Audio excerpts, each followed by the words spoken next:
Okay, it's Lee's fault. I didn't do it. Wasn't my fault tonight. Oh yeah, I didn't realize what time it was and got busy doing stuff, and I'm here. You're here now. That's all that matters. All that matters. We started 6 minutes late, but it's all good. All good. Yeah, better than some of our other times we've had.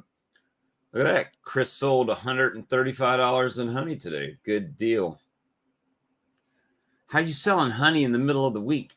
On the job? Hey, I've done that before. I've sold a couple of cases during the week at work. I sold one pint today because that's all I had in my truck. So worked out though. I mean, one in the truck riding around, and now it's got a new home. Lee needs to click on the notification so he gets it 30 minutes ahead of time. I did get it. I got to moving around doing stuff though, and I lost all track. Oh my gosh! Well, our goldenrod, quite a few people starting. Yeah, starting to pile in here. The goldenrod started popping around here too, and I fed yesterday, but haven't fed today. I made the mistake of going to Sam's Club, and I needed a little bit of sugar, and I didn't feel like going anywhere else. So I'm like, I'll just buy it here. It was $40 for 50 pounds. $40 for 50 pounds. So it's getting ridiculous. A pound. So I'm going to have to go back up to Charlotte. But every weekend, it seems like when I need to do that, something comes up that stops me from being able to let me do that. So, yeah, I'm hoping I might have weekends off for a little bit. They transferring me to another plant starting tomorrow, and they're supposed to be scheduled 5/10s. But this last job I was on, that's what it was supposed to be, the 5/10s and 7. You might get to check your bees then before long. If it's actually 5/10s, I will. Next spring. I said, the last job was supposed to be 5/10s, and it was 7/10s. You might as well just start getting them ready for spring, because that might be the next time you can get in them. Just about. That's what I was looking at. I need to go through. I messed up in my storage. I went out there, and for some reason, I took a couple of supers off of the stack where I had the paramoth, and I moved them to the side and didn't put paramoth back on them. And you got moth? So yeah, those combs probably ain't no more good. They had a little bit of lines. You can see where they were burrowing through. If they're out of there, though, if you put them back on, the bees should tear them down and fix them. maybe Well, I didn't see too much like the web and the silk and everything in it, but you could see the little tunnels. the little So trails yeah, around there. I might get lucky and they work. The yeah, I mean, honestly, it's been for as far as bees, it's pretty much just feed and let them go now. I mean, um, I fed them yesterday, and they were taking down like a whole quart. Uh, I mean, they took down maybe a quarter of a quart, and so I think it's starting to pick up a little bit here as far as the nectar, but they came down the other side of the road and sprayed something that killed all the goldenrod and all that was on the other side of the road ditch. So I don't know what they sprayed or how much they sprayed or anything. So I hadn't seen in my neighborhood where they've sprayed, but by the time it's probably, I don't know, about a half a mile, probably to the end of the neighborhood on the main highway. You can see on the main highway if they've sprayed out there. And by the time you see it brown and everything, it's been a few days since they've come through, right? Depending on how strong they sprayed it could be a day, it could be a week. Just never know. But yeah, I mean, so other than that, not much happening in the way of beekeeping per se. Of course, my lawyer sent his rebuttal to the Big Swarm Lure Company, which I've shared with a few people, and everybody thought it was quite comical. The response that it was great, and I think it's great as well. So we're gonna roll with that. Looks like I'm gonna have to do some editing on my own trademark. So I just said, you know what, this is your thing. Go ahead and do it. So I'm just letting my lawyer do it, and I'm gonna have to pay him a little bit for that because of the filing and everything. But I don't care if it comes back right, then it's worth it, right? So in other words, I'm going to be an Adobe Illustrator again. Possibly will be doing some work on the logo. Yeah, it's all, I mean, it's weird. So I use some online software, and when you submit the trademark in, it automatically converts it to like grayscale, even though it's not grayscale. So anyway, I'm going to let him take care of it and get it done. It's going to cost a little bit, but as long as it gets done in the end of the day, it's be worth it. But I don't know that we'll hear anything from the other company or not from the response, but it was a pretty good letter, pretty good response to them. Ed, you're still pulling honey this late in the year? You are a brave man. I was about to say, just make sure you're leaving enough on them, or if you're getting ready to feed them after that, pour that feed to them pretty heavy then. Yeah, I mean, well, he's down south, so I mean, it's a little bit different, but definitely, my bees, if I harvest too much honey, it seems like they just stay light, and I have a hard time putting that weight back in them. And I don't know. So even putting it directly on, they'll drink it all down, but it's like there's no weight that gets in there, right? Well, I was about to say it would depend on what you're feeding to. If you're giving them 1-to-1 or possibly even 1.5-to-1, sometimes they'll eat that up. But if you're giving them 2-to-1 or heavier, a lot of times they'll start storing that. Charlie says he's got his meeting tonight. He won't be able to come on till about 9. So that means he'll be there with cheese and popcorn ready to go. I just ate jambalaya a minute ago, so I'm hoping I'm good. We had steak and potato tonight. Once in a while, it's nice to do that. I don't ever strip them, he says. All right, cool. All right, well, hell, to be honest with you, I'm tired. Lee's tired. We'll get this ball rolling with the invitation here. And we'll see if we can get this link pinned. Oh, I need to switch this over live. You want me to drop it and you pin it? I'll do it. Because the little heart thing is going to be in the way anyway.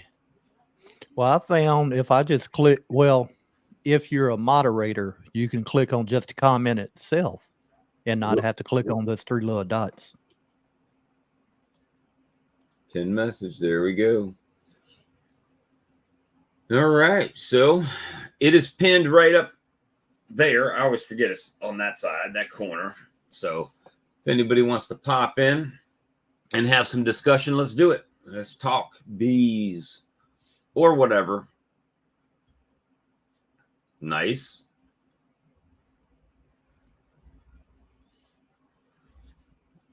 Thanks, Steve. Steve's contributing to the to the legal fund. Hey there, Tom. How you doing?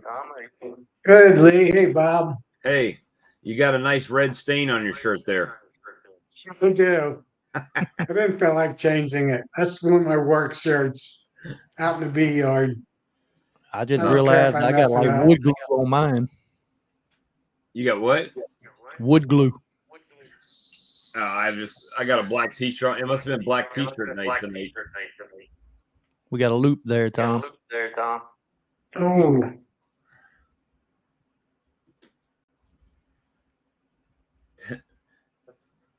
The can you hear now? Yeah, a little bit. Yeah, still hears the echo. Can we get you some earbuds or a headphone? is that better? Nope. Nope.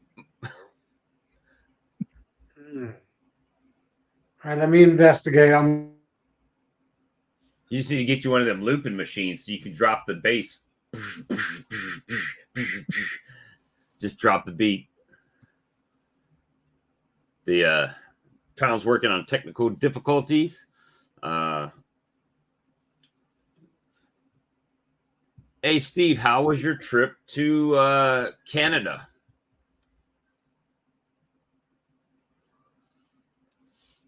Hopefully good. He must have won a lot of money because he keeps super chatting me.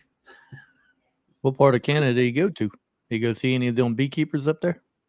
No, I don't think so. He was on a cruise ship. So he just went up north to Canada there and gambled a little bit. Oh, look who we got here. It's a lumberjack, a Canadian lumberjack. I'm looking at one of the. Hit add to stage, or if you're going to add the stage, because every time we do it, okay. Go for it. There you go. Every time we do it, I click and he clicks, and they come in and come out. We had a comment up there earlier talking about getting honey from all the beekeepers for a collection. That's what I've been doing on the back. That's honey that people sent me from everywhere. You can tell the crystallized stuff because it's not clear anymore. You can't see all the way through it. They got 1 or 2 back there starting to crystallize. See, now you just need to put a heating pad under each one so they stay warm. True. Can you let them I don't know if I would want to leave that on all the time, though, sitting on that wood. Uh-oh, Bob's in trouble. Not Hey feed guys, going. how you doing? How you doing, Hey, Brad? Brad. How you doing, Tom? Lee? I don't hear Everybody no in the loop chat. on you now, Todd. Or Tom. You don't hear anything? I don't hear a loop in it no more. I can hear you. So everything should be working good. Good. I figured it out. Defaulted to the wrong microphone. Y'all doing pretty good today? So what's Yeah, I'm doing real good. Trying to get some weight on each beehive. They're starting to get some weight. So looking good. hey Bruce? Good. Yeah, that's what I was working on too, Tom. Big time. Getting them fed, mixing Well, syrup. I don't see no dent on his head from the frying pan, so I guess he wasn't in too much trouble. No, Mom had an accident. I had to take the dirty diaper outside. So, welcome to my world. Now everybody's involved. Sorry, buddy. Yeah, it's what you got to do. It's what we got to do. At least we hope our kids do it for us. Yeah. Thursday after work, I'm going to take care of a bald face hornet's nest for a person in town. They called me a Better couple you. weeks ago. Better you than me. Yeah, see how many times I get stung. Picking none. Well, we've got this stuff that we use called wasp freeze, and it sprays like 12 feet up in the air, and it just like you spray it in there, they just drop off right off Yeah. out of the nest. I plan to just Like a smoke piano all that first, and then get some WD-40 and then put a bag over it, seal it up.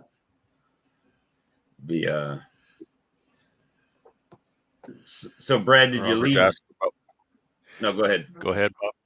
I Oh, was just about to Rob's asking if I got my extraction done. No, keep getting delayed. I had to go to town and get sugar today, so spent the day.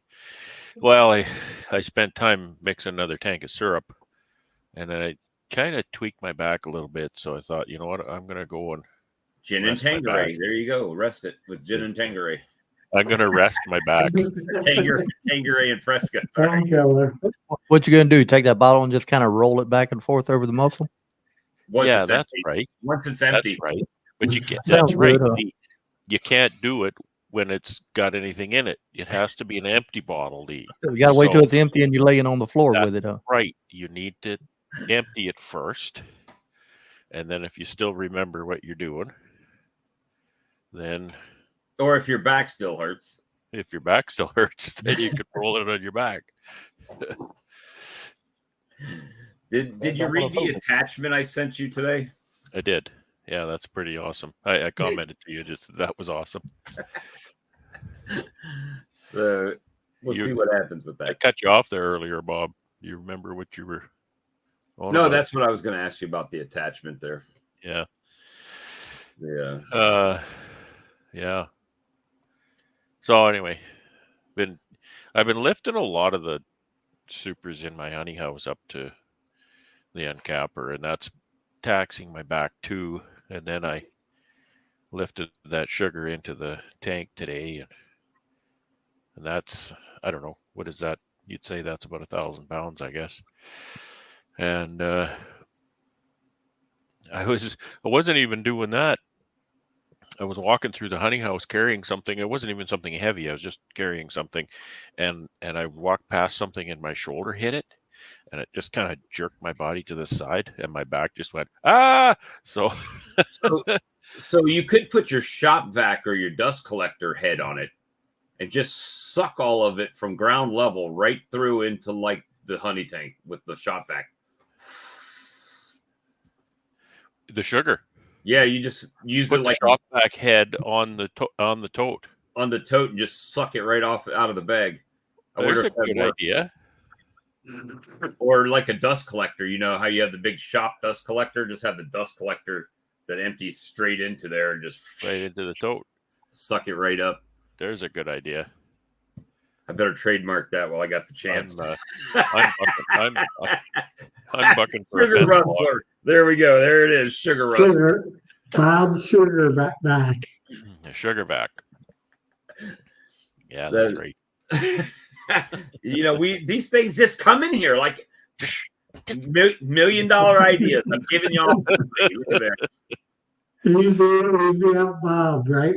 Somebody will have it, and they'll have like a little what's the part of the doggone it? What's the name of the tube on a pump? If I wouldn't have said it, I would have been able to tell you. If I wouldn't have, not the impeller, that's the spinner, but there's like a double-ended tube that's conical, right? It's cones, comes out both sides. Anyway, whatever. It's mainly on a submersible pump. Anyway, it's not important other than the fact that I'll see somebody come up with that on their. That'll be the next sugar mixing video. Someone will have a tank and it'll have like some kind of dry, there you go. Ian can just dump it in his combine and his combine can blow it all into the tank to mix it. Like he does when they're driving out in the fields. They call those sand blaster, now sugar blaster. There you go.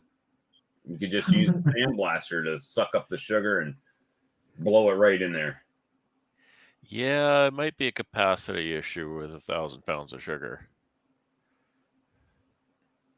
Yeah, then you'd still have to pick it up or open it, at least open it and hit the vac on it. Probably easier. Venturi. The vent. That's it. The Venturi. There you go. See, I knew we had smart viewers. Venturi vacuum pump. I did make a Venturi system to extract the bees from my honey house. Compressed air to vacuum. There you go. Use your compressor. Make a vacuum with your compressor that blows it right in. You need a way big compressor for that. Oh, this is like backyard and sideliner application, so we don't need that big.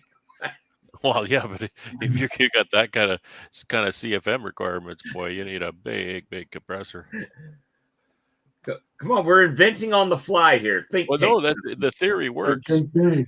The theory works. Your CFMs. Just dump it in a 5-gallon pail, force pressure in the pail to blow the sugar out of the tube into the tank. Well, see, I got away lucky today. Well, I guess not really when you think of it, but I got home. I took my small trailer to town to get the sugar, my 14-foot trailer. And so there was this skid of sugar sitting in the middle of my 14-foot trailer. And so I got home and I got my trailer, my 20-foot trailer's got a tank on it. I put the water in the tank and then I just drove it right up snug to the 14. And I didn't even have to touch the skid. I just pulled the bags right off the skid that was put on there by the guy at the store. So that saved me a step, because I'd have to offload them onto a little pallet that my tractor could handle and then put them on the 20-foot trailer. So I'd have to handle them one more time. You see that? Just hit me that a 55-gallon drum might make a great budget wax dipping tank. I'll bet it would. Of course, then you need 55 gallons of wax to fill it up, or 40. That'll cost you a couple $1,000. And you got to make sure that you don't overflow it into your heat source. And I've seen what happens when you do that. It's not good. Look, it's Alex from the Yukon. From the Yukon. The Yukon. Oh. Lex is here. Oh. Alex, I found you a new truck. Nice. Yeah. I'll start walking to go get it. Oh, hold on. You'll love this truck. When I saw this truck, it had Alex written all over it. Well, the way I heard that, Bob said he found him a new truck. So is Bob paying for this truck? That would be nice. Hold on, Alex. You got to see this truck, man. You have to see this truck. You're going to love it, buddy. I think you will, honestly. Hey there, Fox Plus.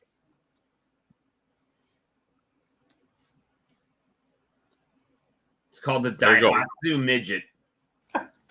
That'll carry one, maybe two mediums. Yeah. If you stand outside to drive. It's a one-place truck.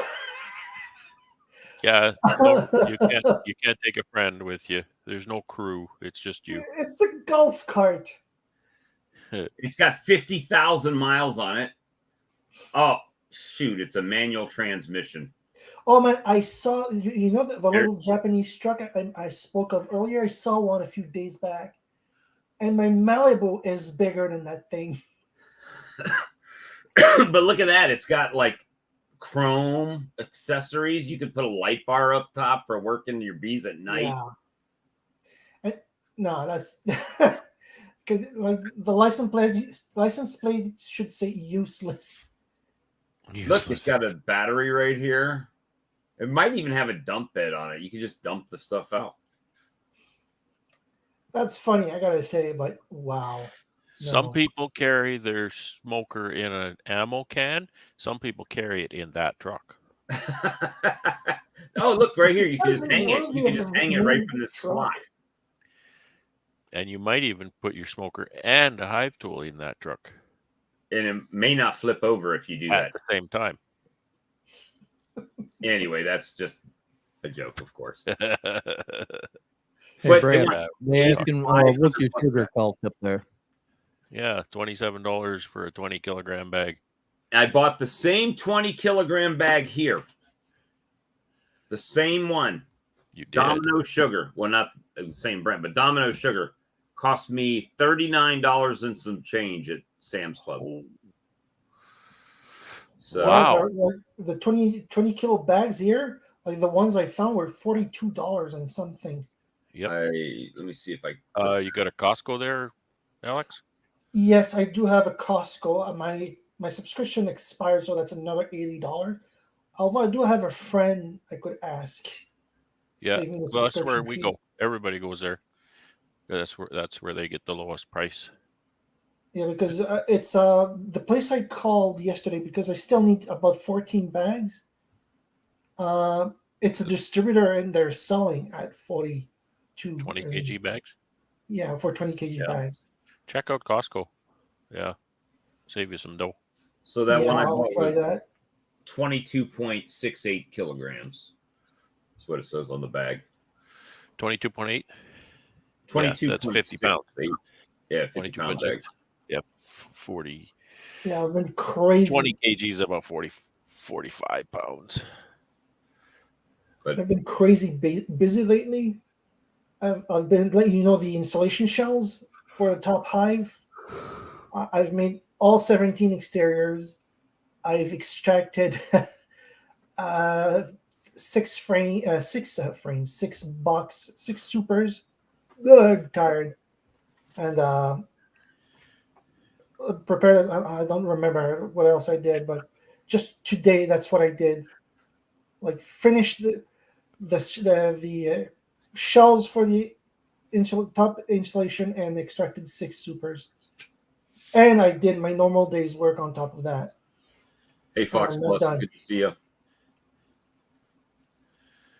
So Good yeah, to see busy, you, busy, my busy. friend. Sorry, Well, what? busy season though, isn't it? Keeps you running. I wanted to get extracting that today, but I didn't. Got my sugar mix, and that's about all I accomplished. I didn't have a very productive day. It was a beautiful day here. Holy smokes, it was warm, 28 degrees, full sun, just beautiful. And this week is going to be nice until Friday. I think it's going to start to rain. It got down to 57F last night here, which is 57, probably about that here overnight. 16, see? which is kind of unusual for here, but it's, this has been an unusual year altogether. So, I mean, what can you do? Just keep going. Well, it's been 2 years. That kind of weird. Tom's mouth is moving, but I don't hear Tom's voice. He's muted. I muted it. There he is. We got down to 7.7 C this morning. Yikes. Yeah. Yeah. Tom, has anyone ever told you look like Mickey Rooney? Yeah, I have.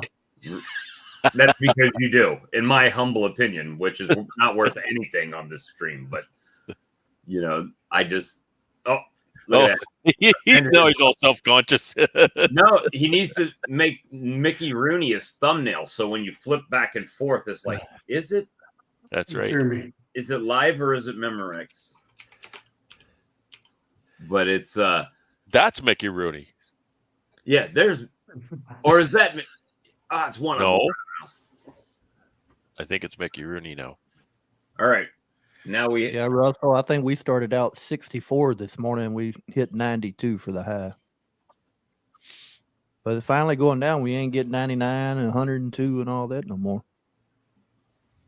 Russell said he hit 90, so that's coming our way. So I guess it's going to get hot next week, a few days. But we got to find a younger Mickey Rooney. We can't be the shriveled potato one. Yeah, the very old one. That's like future Tom. We got to look for right now Tom. Poor Tom. I'll find one. Don't you worry. There's plenty of images of that fella on the internet. Wow. I definitely don't have his jerk comedian personality. You don't? No. You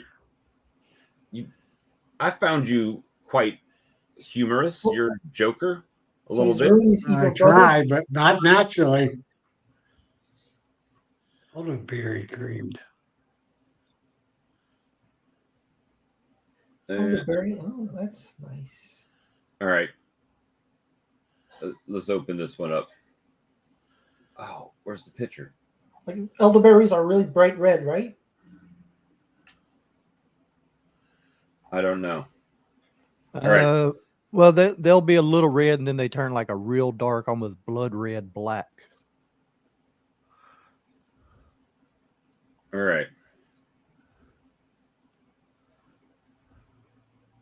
Now, I wish I could show this share screen next to Tom. How do you do that?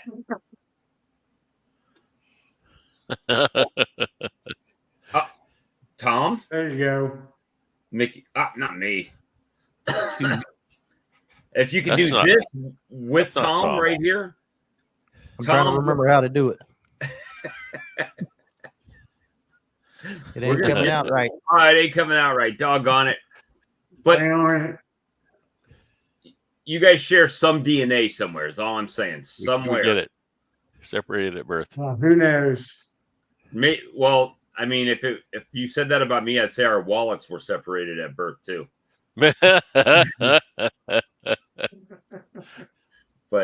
But yeah, that's your doppelganger. Let's take a vote in the chat. Who thinks they see a resemblance in the picture in Tom while we're sitting here? And the Let's see. Alex, you have the loudest typewriter or keyboard. Sorry, I forgot to mute again. Typewriter. What's Yeah, that? About that, you can tell Bob's a little old. I'm talking about as about old as typewriters. Mickey Rooney. Yeah, maybe. Typewriter. Mickey's son. There you go. It could be Mickey's son. Who knows? I'll You say need I to go can't ahead say and stew. You I need to can't say ask your too much. mom. Hey, maybe I get some royalties. You need to talk to mama. Bob, Just saying. Bob, I think maybe that's best well enough left alone. Don't be talking to mom about that because Hey, mom, some Darren, people I'm brought only up I look like 5'7", Mickey Rooney. so I'm pretty short too. So it could be. Anyway, it's just a joke. How tall are you, Tom? 5'7". Yeah, so am I. So we're about the same height. Well, if he's 5'7" and you're 5'7", you're exactly the same height. Not about. guaranteed. Well, it could be Guaranteed. within an inch. You know? He has hair, I don't. He might be taller than me. Oh, just a little bit. God almighty, guys. Okay, how's everybody's bees doing? We're back to bees. Brad's about to Oh, choke on this is that. beat talk? I didn't No, know that. I mean, All we right. talked I'm about gonna this have a before. stroke And when here. Brad starts laughing, I can't stop laughing at the fact that Brad's laughing. So it just becomes this circle of laughter, which is fun, but you know. Alex is 5'7" Canadian. That's even Canadian. Okay. Oh my goodness. All right. We're not going to start talking about what everybody looks like. This is a motley crew. Yeah, this is true. This is true. We're not winning any awards for, sexiest man alive or anything over here. It's all good. Speak for yourself. Yeah. Well, I'm not, but just But that fella Alex, he's striking. I Look, wasn't see? gonna say anything. Right. I am And the convinced. French accent. Oh, I'm trying to get rid of the accent as much as I can. I don't like speaking. You know this that I had a conversation with a guy, and this is totally unbe related, but it does about accents, right? So he's been in the States forever. I mean, like most of his life, he said, but he still has his Caribbean accent. And then I meet some people that are German, like my mother is, that don't ever lose their accent. But my mom came over at 17 and still has, well, my mom has no accent. Or Well, my the husband of my aunt came from the U.S. and he always kept his American accent. He's been living in Quebec for Most people gosh, since do. the 80s. And I'm that guy that I go on vacation and I am talking Me like the too. locals in 2 days. Me too. If Like, I went to I can't Canada, you guys would help it. swear I was, where'd you get this redneck Canadian from? Because I, he'd be saying y'all and a in the same sentence. I went to North Carolina for like 4 days, and it took me a day and a half, and I was talking like locals. I come home and I couldn't talk like nothing else. And then Texas, I went to Texas one time, and about a day, people I was traveling with just started laughing at me because I was talking like a Texan in a day. I couldn't help it. I found myself doing the same thing even when I went to Germany to visit relatives. I was there for 2 weeks. By the end of the second week, even my broken English had a German accent to it. Or my broken German had, you know what I'm saying? I'll teach you how to talk. Everything was fantastic. Yeah, that's it. We are here German, to pump you up. Oh, there's some great videos. And I laughed so hard at them. It's Bless your heart. Yeah. how German is the meanest language alive. And they'll say something like airport, and then they'll have something in Spanish, aeroporte, and then they'll say Flugzeug, and they're like, really? It's like, what the hell are they talking about? So yeah, I knew a German at work, and he didn't have an accent at all. So I guess it depends on the person. yeah, it's I've known people. I can think of a friend in particular. He speaks about 4 languages, but none of the 4 languages have an accent. He's so particular about his diction that each language is pure and correct. It's like he works hard at it. It's quite something. thanks, Phil. I only Appreciate speak it. 2 languages, so I speak 2 languages. Well, 3 if you could conclude my U.S. Navy French. I understand a few words of Japanese and Spanish, but that's about like. Hope said I went to Well- Boston for 10 days and still had the South Carolina hick at the end. Well, that was another one. I went to Boston and started talking like Macan yard. Pac McCann the yard. That's wicked good. And I'm like, Yeah. it took me a minute because I was stationed up there in the Navy Yeah. in Rhode Island, but I lived in Massachusetts because it was cheaper.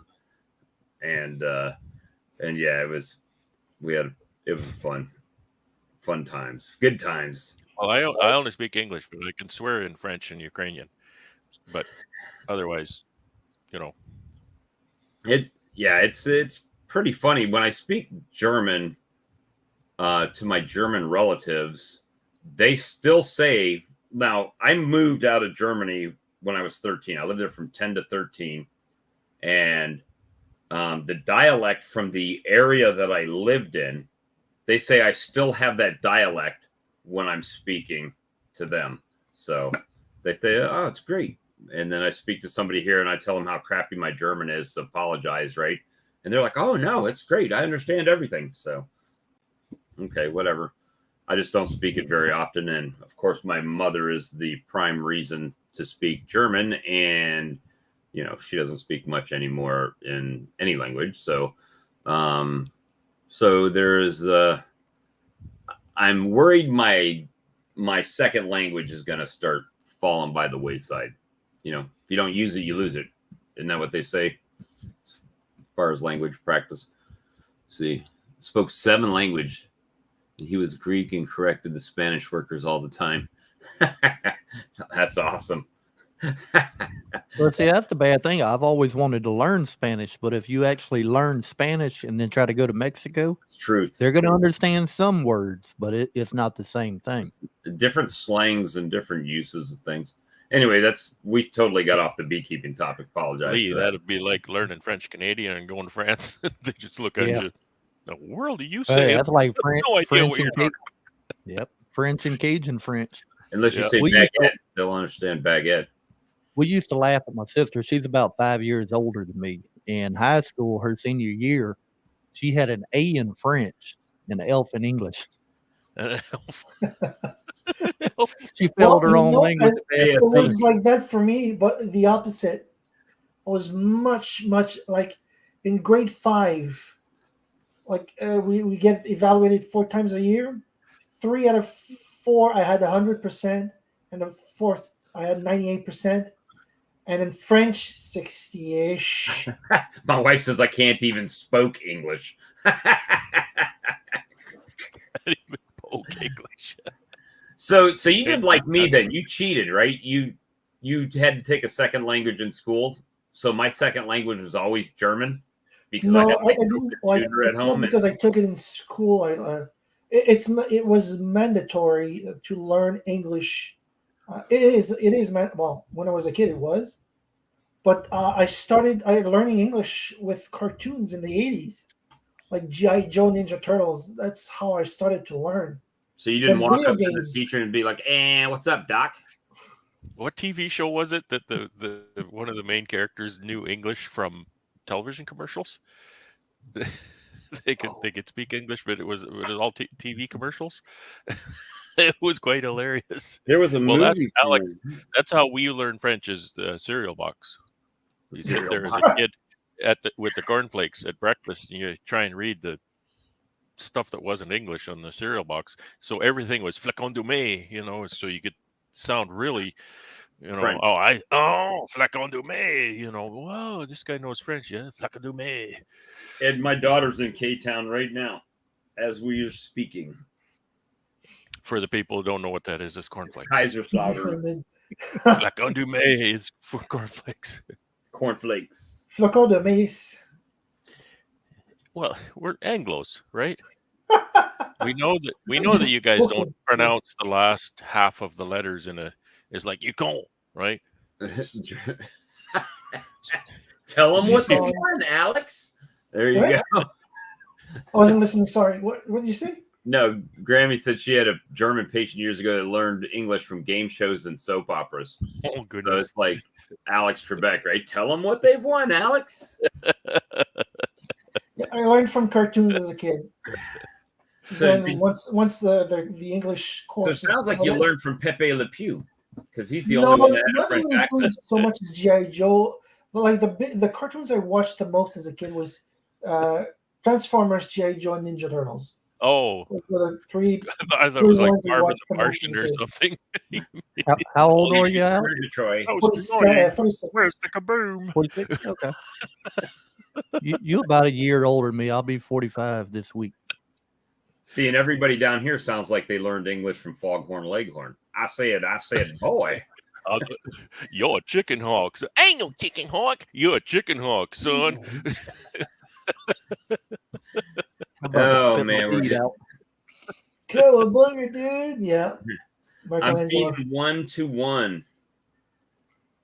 Actually, less than 1-1. Probably 3/4 to 1 right now. You should have seen me stuffing sugar into that tote today, trying to get 2-1. Get in there, sugar. So you don't I was literally pushing. So I saw James when he was mixing his. He said he started with fluid, he added sugar, and then as the sugar went down, then he added more. So it's like as it was blending, he would add to leave that. Yeah, room. well, I mean, you can always add sugar. You can't take water out, right? Right. So I just come up with a rough recipe. Somebody took me to task on one of my videos, and it was like, no, it's not an exact thing, because to calculate how much fluid you're going to end up with and calculate how much water you need to start with. Because if I'm using a pail, right? If I'm going to use a 5-gallon pail, I'm going to put the sugar in first. And then start adding water until I get back up to wherever the level of the sugar was. And then you're bang on 2-1, right? Can't do that in a tote, because I need to start with water. Can't start with sugar. So there it's is kind a of an calculator for volume if you want on sure it is, Randy Oliver's page. I've got it figured out pretty. I've got it figured out pretty close, right?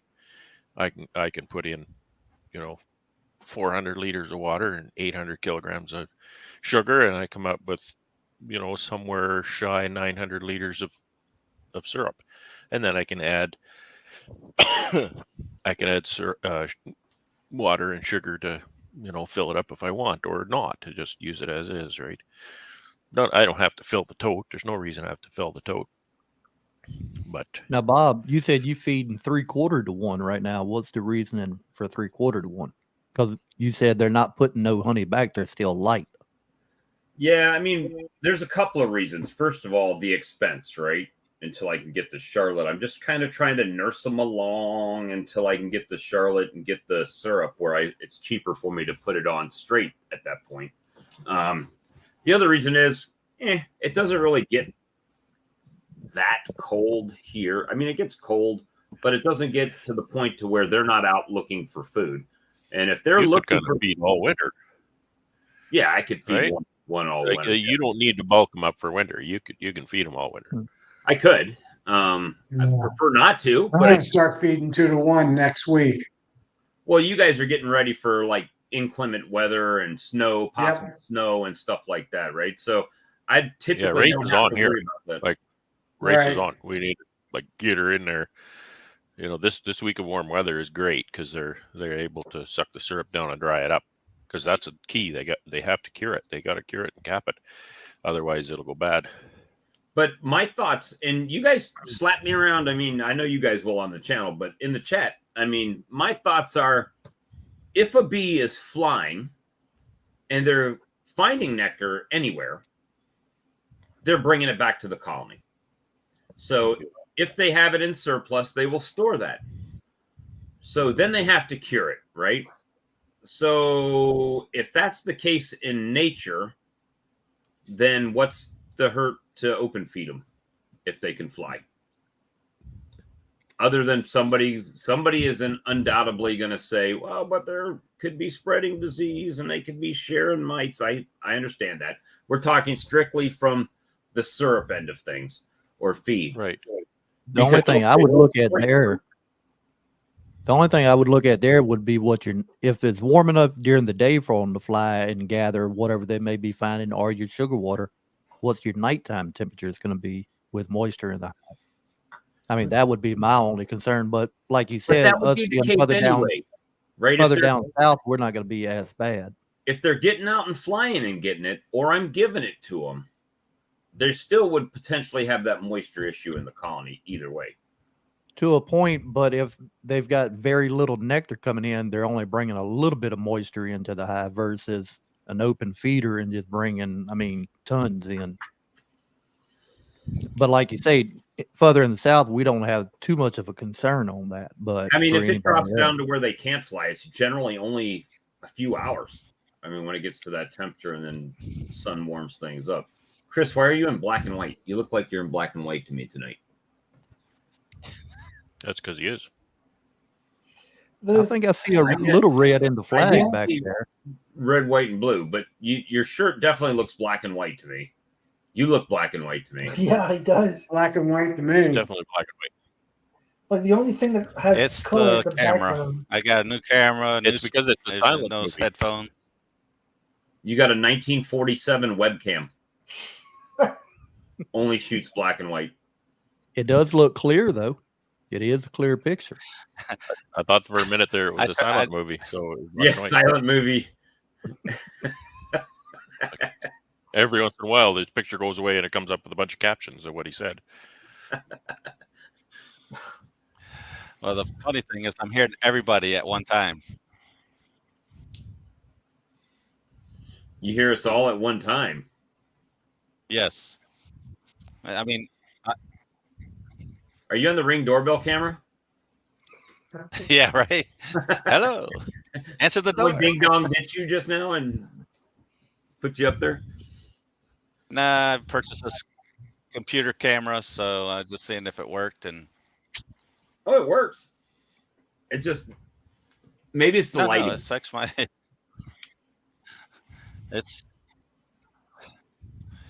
But I is mean, I can't working. see nothing else. I mean, everything is like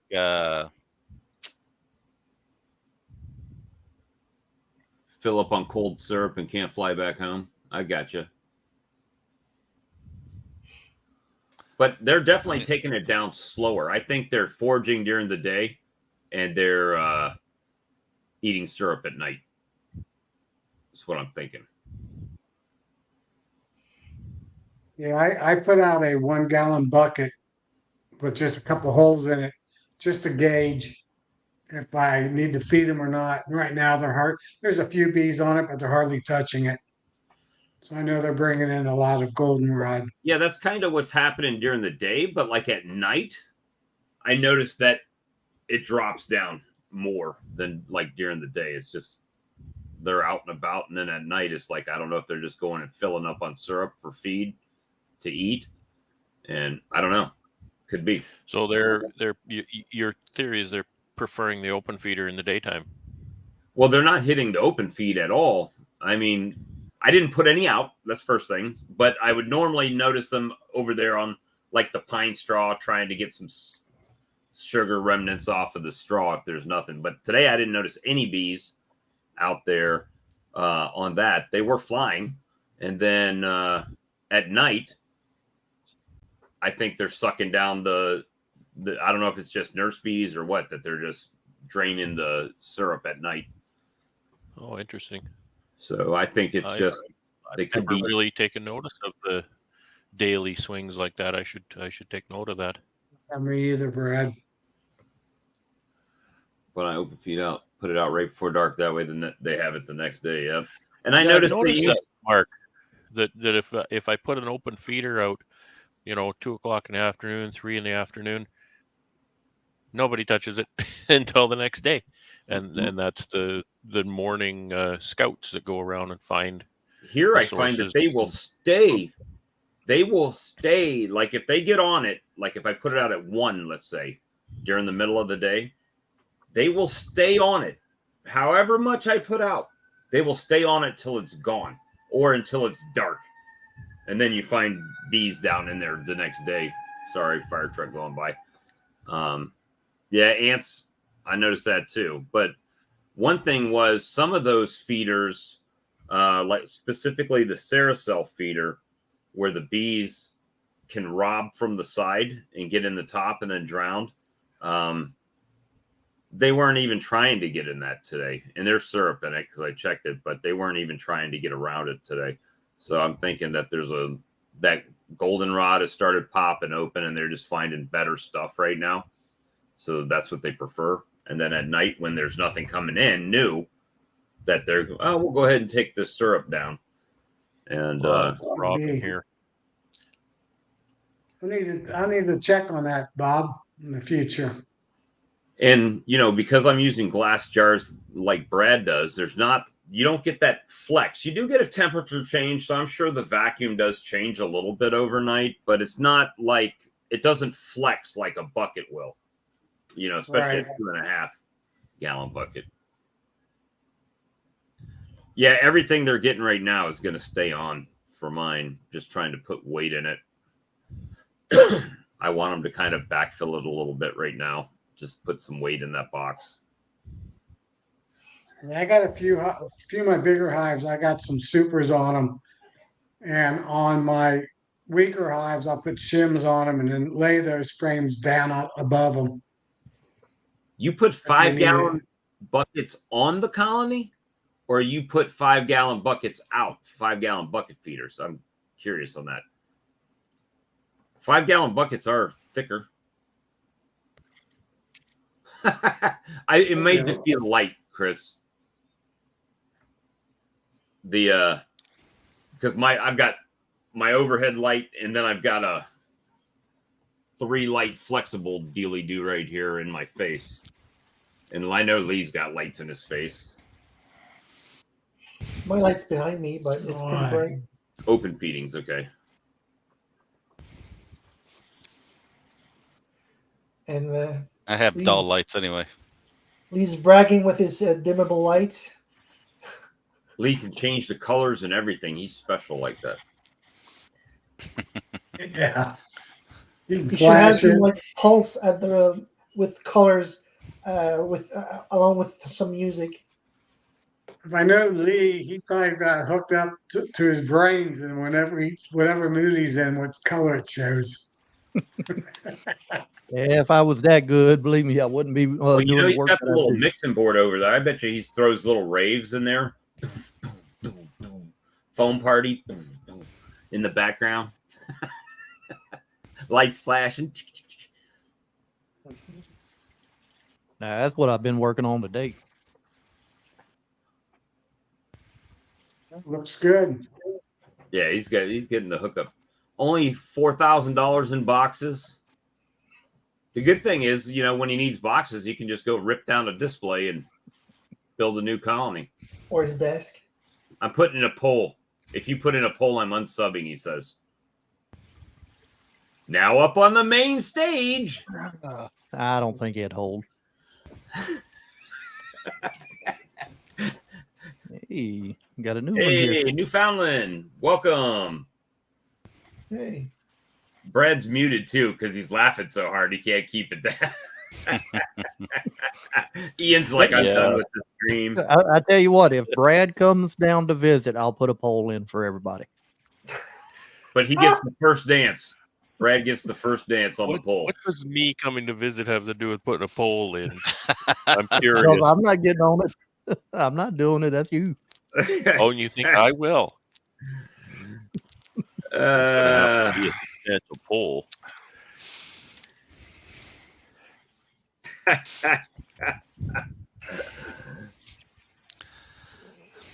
Yeah, but earlier when I tried to call you, Bob, I was seeing if you had any extra honey that you haven't bottled up yet. Got about 10 gallons I haven't bottled up yet. Because I just ran out as of tomorrow. The as of tomorrow, how are you selling your honey? I got customers. Well, I understand you have customers, but I mean, are you selling it at work? Pest control customers. Yeah, I haven't. We just had our truck inspections are coming up, so they made us clean everything out. So I had to do that, but I've got the owner of Jim Hudson Automotive. I had to go take some paperwork over there, and they're like, "Oh, you just missed Mr. Hudson. He wanted some of your honey." So I had one jar left in my truck, and yeah, well, I didn't leave it. They purchased it for him, and then I left it. But he, so the Lexus dealerships have they have gift stores in them, right? So I could potentially get my honey into Lexus dealerships in their little gift shop. So we're gonna see if that happens. Be interesting. Yeah, Bob, I sell honey every day at some stores. They sell it for me. Yes. Well, here the law is kind of weird. Like if I sell honey to somebody that sells my honey, like a reseller, then I have to have the whole inspection. If I sell direct to the consumer, I don't have to have an inspection. Right. So, there we are. can have up to 3,500 gallons, if I'm not mistaken. No, we can sell up to 4,800 pounds, 400 gallons. Okay, that's it. I think that would have comes up. In Ohio, since I sell bees and queens, I have to be inspected anyway, so then I can sell it any way I want. But who's to say I don't have one hive at my sister's? Does that now double my production capability? That's a gray area, right? It's my sister's colonies. I'm harvesting my sister's. Mitch, my mentor, he uses his wife and his son and himself. That's 4,000 per person. That's pretty good. Yeah, if you can. Oh, it's illegal. He's been doing it for years. I think I need to make Brad a. Oh my gosh! That's your brother right there. I need to make Brad a a tumbler like this so he can drink his gin over there. So you can't see it's gin. So you can't see it's gin, right? But since we were talking about pole dancers, I think it needs to be this one. Mind your business. I need the gas money. Well, yeah, I do. Considering the prices of gas in Canada, yeah. Do you think that's feasible? Do you think that's a good business model for me? Hey, there's all kinds of fetishes out there. Canadian pole dancers might be one, Sugar money. Yeah, we'll change it. Mind your business. I need sugar money. We're digressing. Yeah, we're going the wrong direction here tonight. Went Yes, down the we wrong are. rabbit hole. Well, you guys started talking about pole dancing, and there you go. Off the charts. All right, let's talk about winter bees. I don't have Change the one. subject. So Bob and Lee probably don't even get winter bees. No, I don't believe Probably you. just have regular bees year round. Pretty Yeah, much. ours don't go hibernating. Not really. Yeah, they do diminish in size, but I don't think they ever go broodless. And their lifespan cannot be physically. It cannot be what The 48 days. northern beekeepers have because of the Yeah, flight.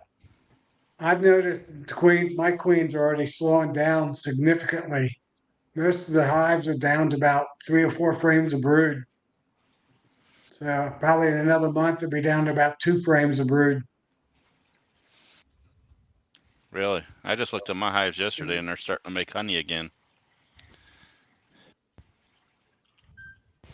So I don't know what they're bringing in. Well, that's what they do here. She slows down a little bit and they backfeed it all with honey. And that's what I want them to do for wintertime.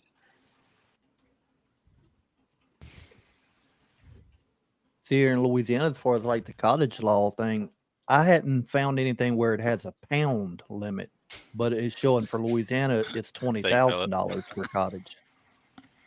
20,000. Yeah, we're Yeah, one of the lowest. Yeah, ours doesn't have a Monetary.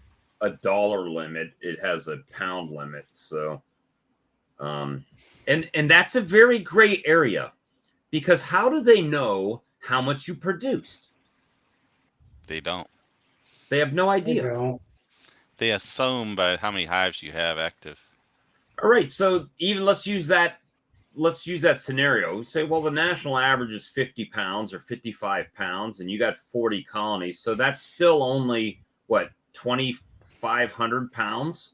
That's still only half if they just do average. But what if we have a bumper crop year and get 80, 90 pounds per? They don't know, right? Nope. And they would have to come inside my closets to check where all my buckets are stashed all over the house. I was about to say, even if you've got more colonies, how do they know some of your colonies didn't swarm and take half the honey with them and you didn't make as much? Right. Right. Bob, Or you why have are them on a different property that you don't have registered. Someone 1,000 years from now will be excavating my home site. Wow, we found these plastic barrels full of honey. It's 1,000-year-old honey. That's what I'm having to Yeah, send where do in they now. come Louisiana from? Department of Agriculture and Forestry, my apiary permit renewal. I wonder why they buried 1,000 pounds of honey in the backyard. And you will become part of honey lore forever, just like King Tut. Yep. When they found that jar inside his tomb. They found honey in King Tut's tomb and Bob's backyard. Right. And it was In still North good. America, they found 1,000-year-old stash of honey. Why was it? Right. He was just trying to skirt the law. So next year he had his 4,000-pound limit. Dang, 150 gallon max. So I wonder, is there obviously we know kind of our legal area that we can go through here. But it's, is there a way to be more legal and still skirt that, without just a blatant lie? Here they don't really check, so it's not really an issue. But like you said, some of these people are 150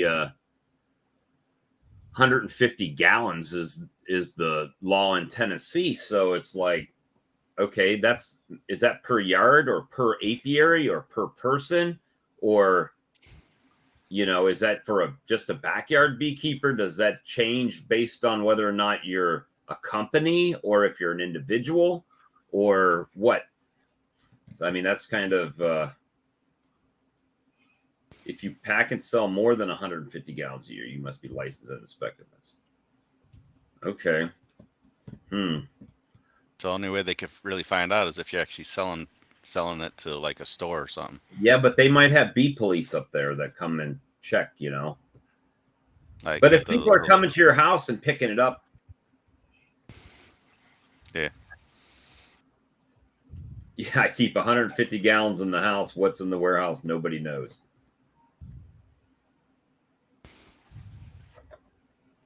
I have to worry about that in Ohio. It's unlimited for honey. It's You know, weird but how they much do want everybody to be signed up for inspections. But I know the inspectors don't even check people that sell honey only. They only inspect the ones that sell bees and queens in Ohio. but to answer that question, I've never seen that. Mm-mm. It's always been just a regular honeybee that turns into a laying worker. Because usually the queen either gets killed by the other ones or goes out and tries to get remated. I have a time limit. After they merge out, I don't know how many days, but it's like 14 days or 20 days, and once that passed, they can't never get mated. 250,000 annually. That's a nice cottage law there. Yeah, but I lived in South Florida, and in South Florida, if you go to a flea market, they've got like a bunch of what do you call a Hispanic grocery store? Tienda? It's a tienda, or I mean, there's lots of booths where they're selling like Everything. Produce, coconut water, down mangoes, all kinds of different stuff. So maybe I wonder if that's why that is. So what I need to do is get my brother to set up one colony, and I can ship all my honey down to South Florida, which would get me probably less money per pound. A bodega, there you go. But 200, I mean, you'd probably get a lot less money per pound on there. So I don't know. Probably if I get to the point where I'm packing 4,800 pounds a year, then maybe it's worth the inspection and getting things kind of right. But right now, it's not worth it. Once I went to those little cups I showed you there, Bob, everybody wanted them. That's why I was selling so much. Here's Yeah, my as far little as like, certificate yeah, that's for what I get. Ohio. Now, I mean, we have to have, even if you have one colony just as a hobbyist here, just something to play around with in your backyard, Louisiana law, you still have to register that apiary. It don't cost you anything, but you have to register. Now, if you have multiple yards, you have to put on your paperwork what all parishes it's in, or y'all's case, counties. But what parish is it in? How many hives you have in that parish, and how many apiaries? And then it goes off of a scale. Anything over 10, then you start paying. But I think I can have, I'm wanting to say up to 100 hives, and it's only $10 a year. How many hives do you guys think is 250,000 annually? I don't know how much they sell a pound of honey for down there in Florida. That's what I was about to do, pull my calculator up. So how much do they sell it for a pound down there, Sir Count? I sell mine $15 a pound.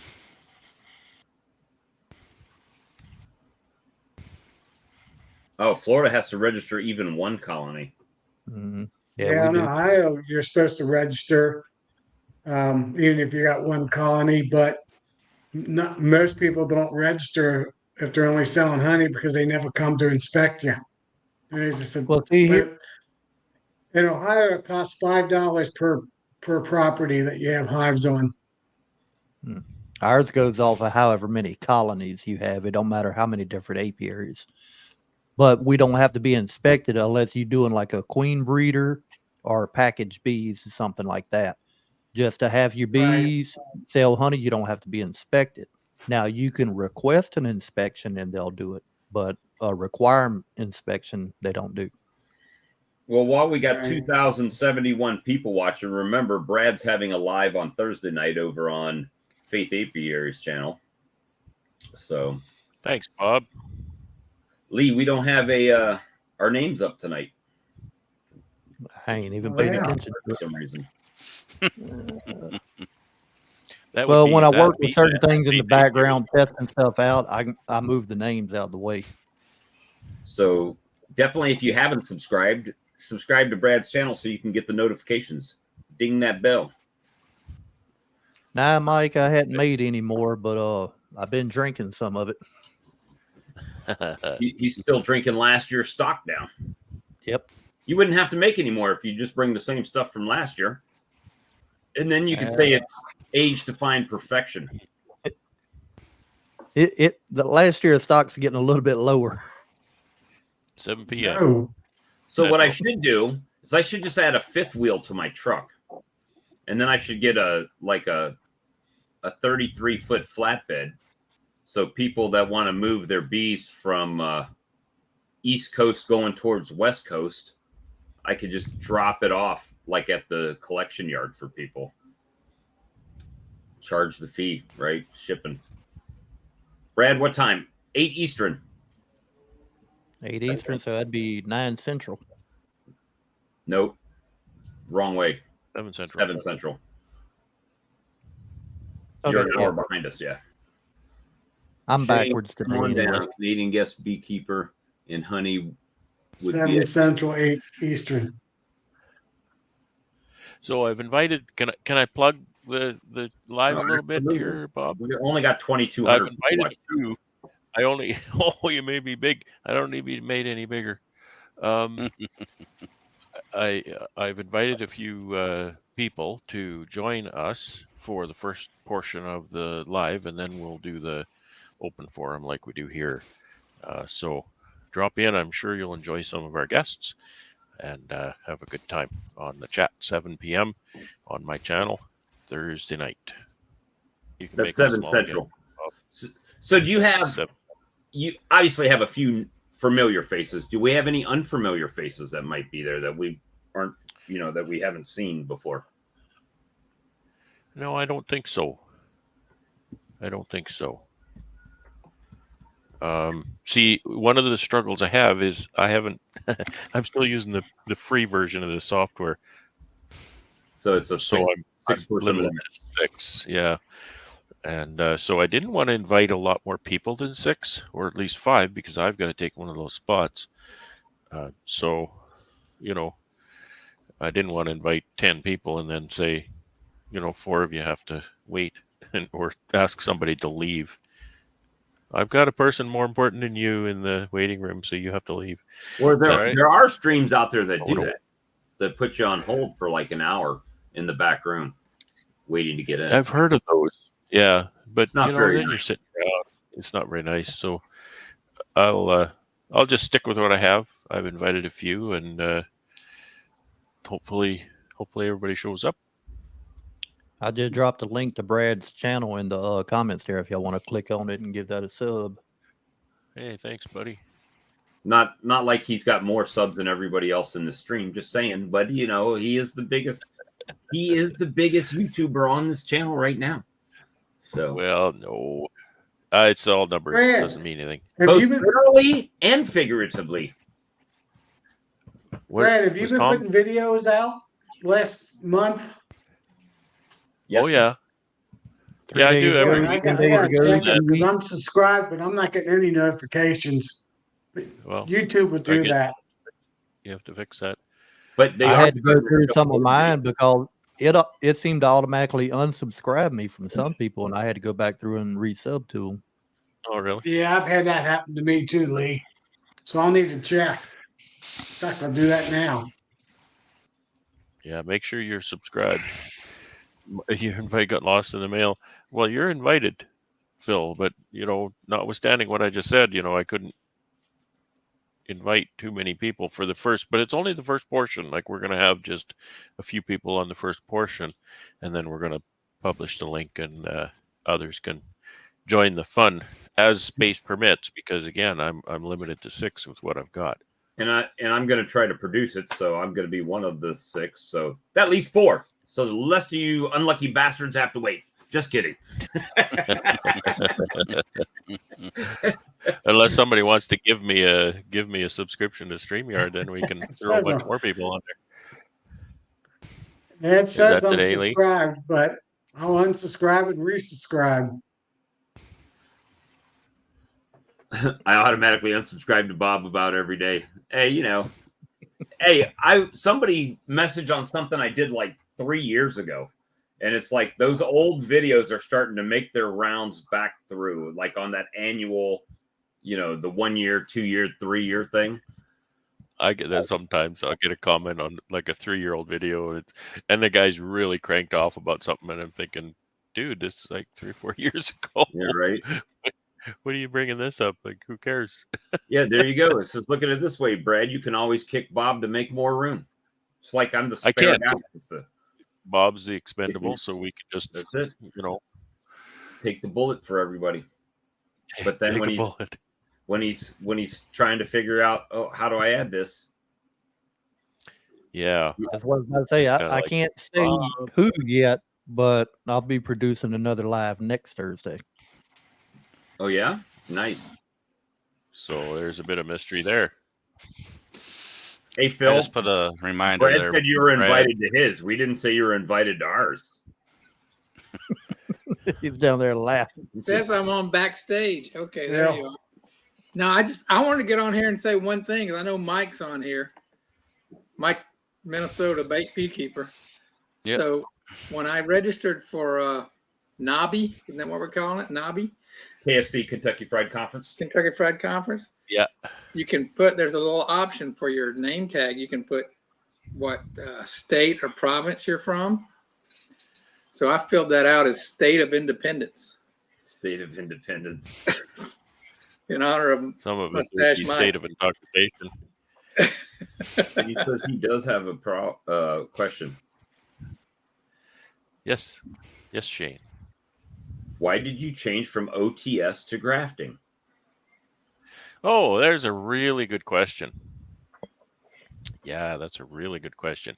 I wouldn't say it changed, because I can still use OTS in certain situations. If I want to requeen something and it's the right time of year and it's the right strength of colony, OTS is a fantastic tool, and it's very reliable, and it puts out it yields generally very high quality queens if it's done at the right time of the season. It just doesn't give me the volume that I want. Exactly. Grafting gives me far more flexibility as far as, do I want to use a queen cell for any one of a number of different ways? Do I want to use a virgin queen? All of those different things that grafting just, when it comes to producing queens, once you kind of get grafting figured out, grafting is not your bottleneck. You could physically graft 1,000 queens in a day. You can't handle that many. I mean, having your builder and having mating nukes and all kinds of stuff, but it is not hard to graft tons and tons of queens. It's not hard at all once you kind of get the nuances figured out. But once you graft them, then you have to have the mating nukes, right? So now you're waiting on them to go out and fly and come back so you can free that equipment up. That's what I was wondering. Well, yeah, you need to have the builder to support that, right? So what kind of, do you have one builder? Do you have 5 builders? And are they strong? Like, that takes a lot of resources to make good, strong builders. So your bottleneck there is how many cells can you actually support in your builder? And then after that, like, maybe you want to go into business, you're selling queen cells. That's great.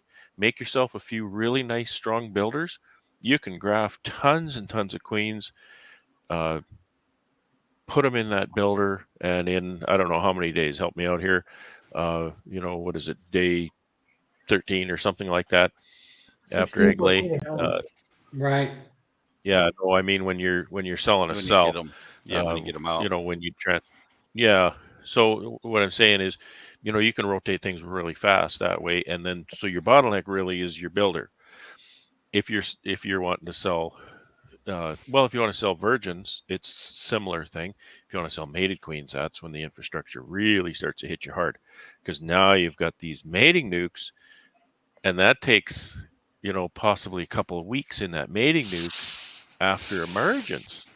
So your infrastructure just skyrockets after that. But the grafting part is absolutely peanuts as far as time and infrastructure. It's nothing. The But only thing you got to do is you got to figure out, you got to nail down the nuances of getting that graft really nice. after you You do also that, got to right? add, Brad, that if you're grafting for yourself and for your colonies, you can't graft too many. You got to see how many drones you think you might have up in the air, because you can overgraft per Well, that's drones part of available. that's part of, if you're taking those to mated queens, then yeah, you've got to consider drones. You've got to consider all of those mating nukes that you need. What were you saying, Right. Bob? And then after, if you do keep them, then you've got your well, in my case, a 2-framer, right? That then I'll move to a 4-framer or 5-framer and let them build out. But then you have to recharge those mating nukes again with more resources from your other colonies to recharge them up. So it's like a constant cycle. Well, once I get a queen mated in that mating nuke, if I want to rotate that and, you know, sell that mated queen or something, generally she's laid enough that that little mating nuke is now sustainable. It's self-sustaining. If you just got to make sure you get the timing right. Don't leave it queenless and, you know, laying workers and all this kind of nonsense. Get a product called Temp Queen. It's a little stick. It's got queen mandibular pheromone on it. That helps keep your mating nukes happy when you pull those queens out to sell them. I think I've heard guys say that they actually leave that QMP stick in there the whole time, queen or no queen, and so that just keeps them happy. That's exactly it, Lee. Yeah, yeah. And Yeah. for a mating nuke, I I cut those use in them, two. Brad. You do? Do you use it? Leave them in Yeah. there the whole time? Yeah. Once I Do you get use that whole started, stick? yeah. Well, I do. I try to sell my nukes out a little bit earlier, so I'll put them in to buy a couple weeks to get the drones out, get the drones going. But that's about how I use it. Well, like Bob So, was saying though, what as far as size? go ahead. Oh, I was just wanting to ask Tom how he uses that. What size is the nuke you're using, Tom? I use 4-frame nukes most of the time. Okay. And you're using the entire stick. You don't cut it in half or anything. No, I usually use about a half a stick. Is all I need. And that'll get me Okay. about 2 weeks. So I break them Yeah. in half. I took that. I cut that in half because I was using them in minis. I cut that in half, and they're so small, you know. And I took that and I Yeah. hot glued it to a little piece of wood that I can set in there. So now I've got something that's larger that doesn't just fall to the bottom or whatever. Interesting. I Well, just Thanks for Bob, stick sharing that. mine just in the side of the wax. Right. Bob was Just talking Right. about push it having to in there. recharge those builders. As far as if Oh, you get your the builder. queens mated, as far as if you get your queens mated, they come back. Generally, they're going to take off laying hot and heavy. So let them Yeah. lay up a frame. Then you can put those into your builder, have them be hatching Sure. out and replenish. Yeah. So after you Yeah. create these queens and they are mated, how long can you bank a mated queen? I don't know. I don't bank Hmm. mated queens, so I have zero experience Usually with when that. I've banked queens, I keep them in there ideally less than 7 days. And when I say that, I mean, last ones didn't last 3 days, so you know how that worked out. But I have left them in there for up to a week. I've heard some people say you can do it for 2 weeks, but I don't. Usually when I order queens or I have queens, I've already tried to pre-plan for what I'm going to do with those queens and try to split them out ahead of time, right? And that's just how I do it. Let me see. I think did I miss something up here? Oh, yeah. Mike was asking about Apis and having to send it back. I sent it back. I've since got it back, but the thing was, I had one person say they opened a pack and it had moisture in it. So as a precaution, he asked me to send it all back and he replaced it. So just in case. It's nothing wrong with the product other than it had some moisture in it, which conveniently enough, you're adding moisture to it when you add it to your sugar syrup. So I've used mine when I've left it out or something like that, but just as a precaution, we replaced them. Skipped over question. Mike asked if I was using patties. Normally I do, and I was poised to use patties, but I don't put them on this late. I like to get them on by about the 5th of September or so. But looking in the colonies, they had gobs of pollen in there, and there was pollen coming in. So I just saved myself some money and put the patties back in the freezer. So I didn't really use. I gave a patty to the nukes because they didn't have as much resource. But that's all I did. No, you cannot. To answer that Banks are for money, not for good queens. I agree, Mark. That's it's kind of not a natural thing to do, in my opinion. And we all know that. We all know that when you cage a queen, she stops laying, she shrinks down, and all of those Shrinks a there's a lot. lot of physiological changes going on there, and it's just not my first choice. Keep them Yeah, laying. I mean, If you look at the comment before Roberts, Shane's saying that they've been kept overwinter in the lab, but you got to think that's lab conditions. They doing well, keeping probably them alive different and stuff. keeping them viable. Yeah. Two different things, right? So, I think even a few days shipping it's Absolutely. definitely Rough on damages them. the queen. I think it hurts them. Yeah. Thanks, Phil. Thanks for answering my question. Appreciate I that. just I did just see it, answered but that. I'm not. I just had answered that, and then you came on and responded to it. I'm not very good at interrupting conversation, but I did see the question. well, Thanks. I can see you're paying attention to the videos. So it's good that I pay attention to that. Well, we have to clarify what Bill. banking is, though, right? Banking is actually keeping mated queens in another hive where the other hive's attendants are taking care of the mated queens. They're not. But they're not laying. They're not. They're not laying. They're not. Now, I don't know. It might be still different up caged. north because they're not laying all winter long anyway. But for down here, yeah, it's not a good practice at all. So I don't think I would want one that's banked over winter to come out in spring and me expect a honey crop out of it or anything too good. Yeah, I'd expect to be replacing that queen. I've wintered such small units that I think if you're going to get into that, I think maybe you should investigate actually using small units instead of banks. Yeah, I've wintered many little medium minis, 5 frames, just a mating nuke. I've wintered 3 frame deeps. Proof of I don't do it, but I have done it just as proof of concept, and it works. So if you wanted to do that, I'm sure you could be successful. I might someday get into wintering minis again. Yeah. If I decide to ramp up my queen production and keep them over the winter. Small colonies and nukes tend to explode in the spring when they. I don't know what it is, or maybe it's just the difference you see. But I've had a few of those that went crazy in the spring. Small, tight quarters. I would say tight quarters. They seem to really like the tight quarters in the spring.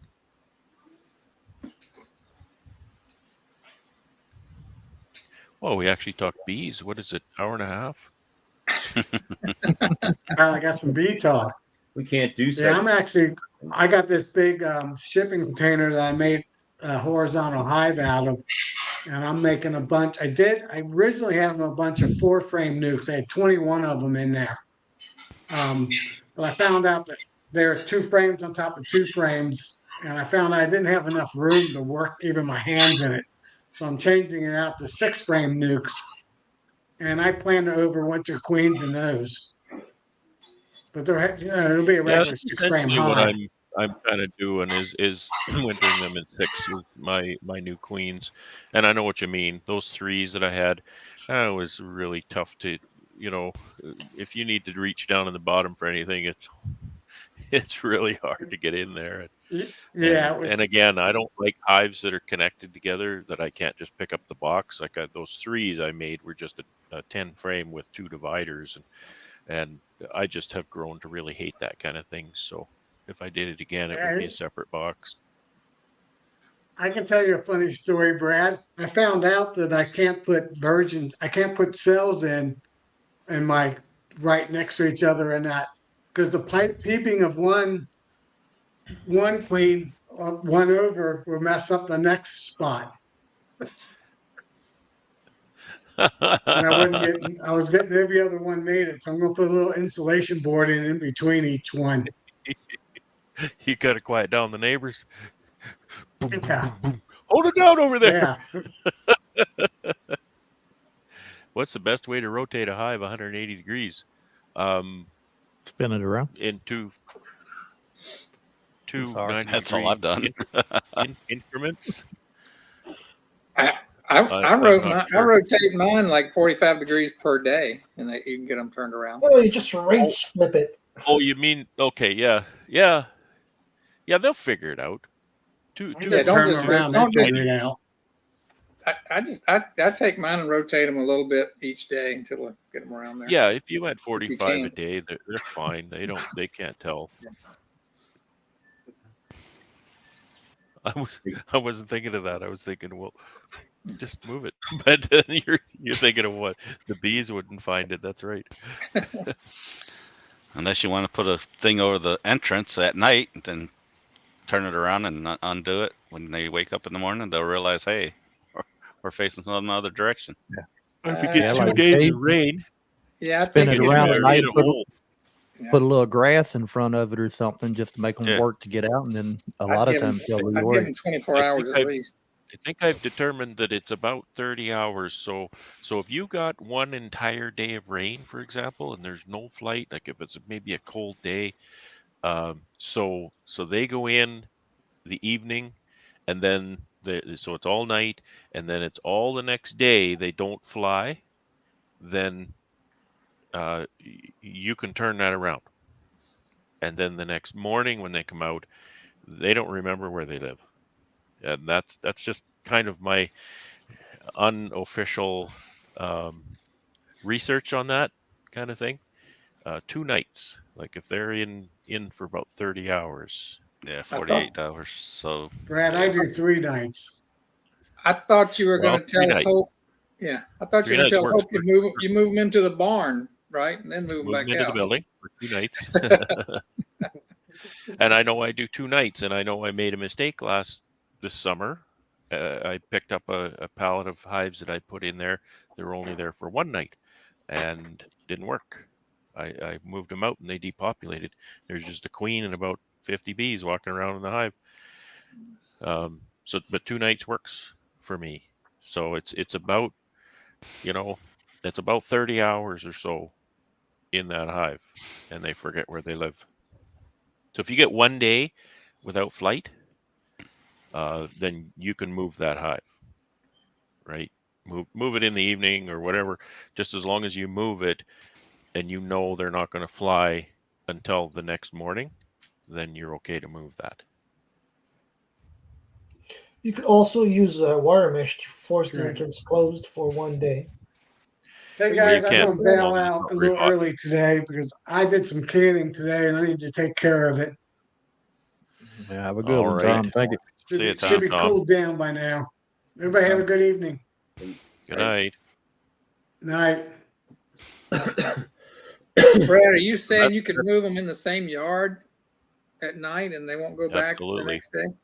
that's how I do Well, my swarm. no, That's how I do my swarms. And I'm not saying at night. So get what I'm saying. Like if they don't fly for an entire day, they're not flying at night generally. Right. So they'll stop flying in the evening, and then so they'll go all night without flying. And if it's cold or rainy the next day and they don't fly, then you can move them anywhere. You can move them 50 feet Right. because they're Okay. not going to fly until the next morning again. So they've Oh, gone okay. again about 30 hours or so without flying, and they have forgotten where they live. In my experience, that's what I've done. I wait for I wait for cool weather, like in the fall. During the summer, my summer culls, I take a hive out and I'll shake them out and whatnot. So my two-way pallets get all messed up. I'll have all these pallets with one hive on these pallets. So in the fall, when October hits, the problem is they're all fed up, so they're kind of heavy. But when October hits, I'll just wait for a cool day, and they're not flying, and they haven't flown, and I'm pretty sure that it's not going to get warm enough that they're going to fly. I'll just move everything. I'll put everything exactly where I want it, and they're fine. They're completely fine. Yeah, we don't get that much of. We might get a few days of that, and that'd be in January, Yeah, February. probably rainy days is about what you're gonna, Yeah. you wouldn't get the cold enough weather, but probably rainy days is what you're gonna find is your time. Yeah. But Alex is right. I mean, you can screen them in, but then now you have overheating problems, so you got to be careful there too. Yeah. I mean, I catch all my swarms or most of my swarms down at the farm, but I have to bring them back here, and then I have to take them back to the farm like 2 weeks later. So it's like kind of a pain in the ass. But I don't have enough time. I don't have 2 days to lock them in when I'm there. I'm only there for 2 days, so I don't really have a real good choice. I need to just deal with the neighbor 2 miles down the road and say, hey, let me bring these bees down there for 2 weeks. Was that your neighbor across the street that was complaining about your bees? No, my bees, the one that was complaining was in my new yard in Louisville, like 6 miles from my house. Oh, I was about to say, just ask your neighbor if you can store some over there for a couple of days and then bring them back. You know what?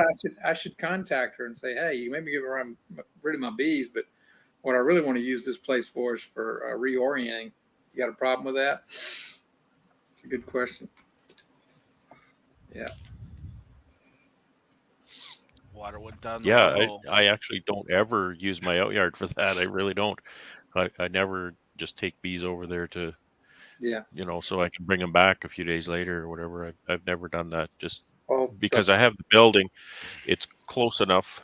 I have the building. I have an air conditioner in there. It's usually my little 4-frame nukes, which have a complete screen bottom. Usually I can get away with that. I have to make sure. A mistake I made one year, it didn't seem to be a disaster, but it definitely was an issue, is those little 4-frame boxes.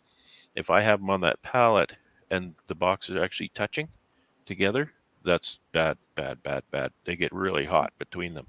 And so when I bring them in, then I have to just scoot them, even if it's a half an inch between them, just so they're not touching each other and the air can flow between there. If I want to set up a box fan blowing air through there, that's great. It really depends on how strong the little nuke is, but they get hot pretty fast, so that's a big consideration. I mean, when I first was doing this, all the experts on YouTube say you need to move them 2 miles and keep them there for 7 days. I got that from Sherskinen and David Burns and that's the common wisdom, and honestly, I don't remember how I ever got the idea to just put them in the building for a couple of nights. Well, with that knowledge, there's not a backyard beekeeper alive that would hardly be able to move a box once they put it on the ground. Right, you just have to move 2 miles. Not more than a couple of feet. Yeah. So that's like, Yeah, but if they're backyard beekeepers, they don't need to move them very far, right? Well, I mean, I've got hives on the side that are sitting right on the ground right now that I really need to move up on hive stands, which is going to require me to move them, but I'm not moving them a couple miles down the road. It's more like, figure it out, guys. Well, Fred, sorry, I just, Shane's got this question, and I want to ask that question too, because Lee talked about this, this whole idea of putting stuff in front of the entrance. I've never done that. Like, people talk about that and they say it works. So Lee, have you done that? Yeah, I've Yeah. done it before. It does work to a point, but you will still have some of those forager bees that will end up going back. They just don't even pay attention to Okay. what's in front of the hive when they come out. But Okay. for the most part, yeah, it Okay. does work. I did Now, if you- that with I did that with a swarm, caught it in the bush and moved it over to the hive stand. And then but I did lock them in for 24 hours before but I Right, put that's what you I have to put do. the stick or bush in front of it. Now, if you take just a little wad of grass in your hand and stuff in the entrance, they have to move all that out of the way to get out. And a lot of times, once they push that out of the way, then they kind of reorient. I see. Yeah. Interesting. Because to do what I've been doing, moving them into the building, then I have to be concerned with what kind of equipment I put them in. I need to be able to close the entrance. I need it to be ventilated. I need to be something I can move. I'm not just going to pick up my two-way pallet, move it in the building, because first of all, it doesn't have an entrance I can easily close. I'm not going to screen that entrance because then I've got overheating problems. So there's all, these kind of things. It has to be either in a Pro Nuke or my little 4-frame box that I've made with the screen bottom. So there's definitely, considerations there. If I have a 6-frame on a an independent bottom board kind of thing, I'm not going to do that because it just doesn't work for me. I have to do things that kind of work out workload wise too, right? I can't cause myself too much work because it's usually if I've an idea for how to do one thing, then I just do it 100 times. So it's not just doing one thing, right? As far as stuff in the grass in the front, like you said, that does depend on temperature too. If it's a hot day, you don't want to close up all the ventilation they have. Oh, Now, if they're in a little yeah. more shade and it's a little breezy, decent day, yeah, I would say that would work. Other than that, like Philip was saying, put some branches in front and it will help them reorient. I did have a situation to where I'd caught some swarms in my swarm traps, and I had 2 of them that I sold, and I went out before daylight and I took those down from where they were and brought them back to the cabin. And then the guy drove over with his boxes and we moved them into his boxes. Of course, a lot of bees go all over the place when you do that. And then when I went back to set up the swarm traps, like the next day, there was a whole bunch of bees clustered up underneath the little frame that the swarm trap sat on. So I just went ahead and hung my swarm traps. And at least in one of those cases, the bees moved into the swarm trap. And I thought I'd caught another swarm, but it wasn't another swarm. It was just the residual bees from the previous caught swarm. And they were in there for like 2 months. Probably kept me from catching another swarm. I don't know. So they will, yeah. But that's a different situation. That literally it was from 5 a.m. or 6 a.m. until before noon when those bees got out and started looking for home. So DC brought up something interesting. Plus, it helps if the front of the box looks different. Also, yes, you're working on the principle of drift, and to me, and there's people who tell me I'm crazy, but in my opinion, there's 3 ways that they'll figure out where they are. It's geographic location, like they have some kind of GPS in their head.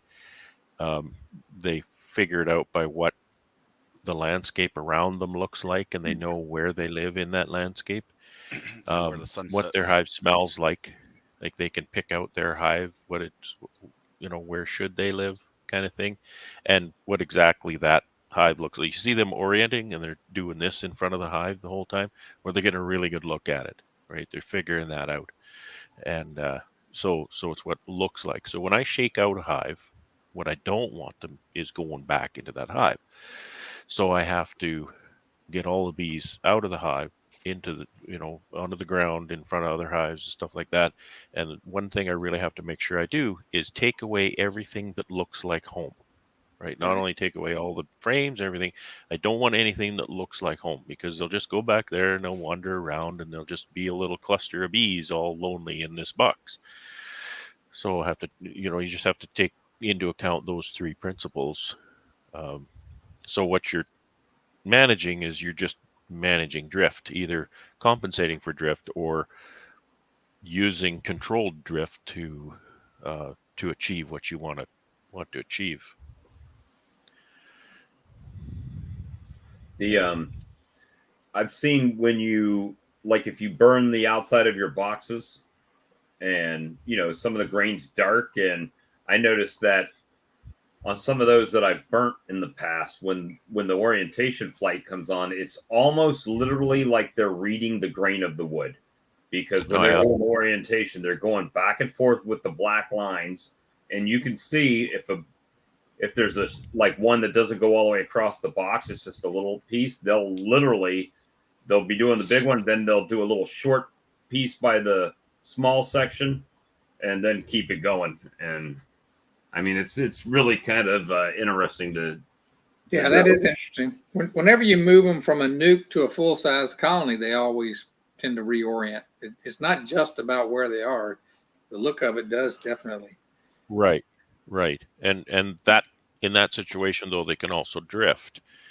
Right. So you can have that because then they don't have that visual. It looks different, so then they get a little bit confused, and they can end up showing up somewhere else. What Yeah. would be the Well, timing? what I noticed is if you take a colony and you say say it's a split colony, divider in the middle, and they're going to the corner of that colony, that one side of that colony, and if you open it up, sometimes those bees, if you move that colony especially, they kind of go to the corner of the next colony over because it looks very similar. Yeah, It's like the same, and you can watch them. They'll go to the same spot on a different box than they were going to before, because I think it looks, Hey, looks John. just like the approach they had before. Yeah, they're not used to that just kind of disappearing like that. So again, Shane's asking the timing. Doesn't matter when they're not flying. It doesn't matter because they're not out, right? You do whatever you want with them. You pick them up if they're not flying. You can pick them up. They're in a box. Do anything you want. So, like if they're in all night, which is normal, right? So if then the next day is a cold day or rainy day, anything that's keeping those bees indoors, then that's the day to move them. You can move them 50 feet if you want, move them 10 miles, but whatever. But you just have to make sure that you're confident that they're not going to fly that day. Because if you move them 50 feet and then it gets warmer or the rain stops or whatever later in that day and they start to fly, you have problems.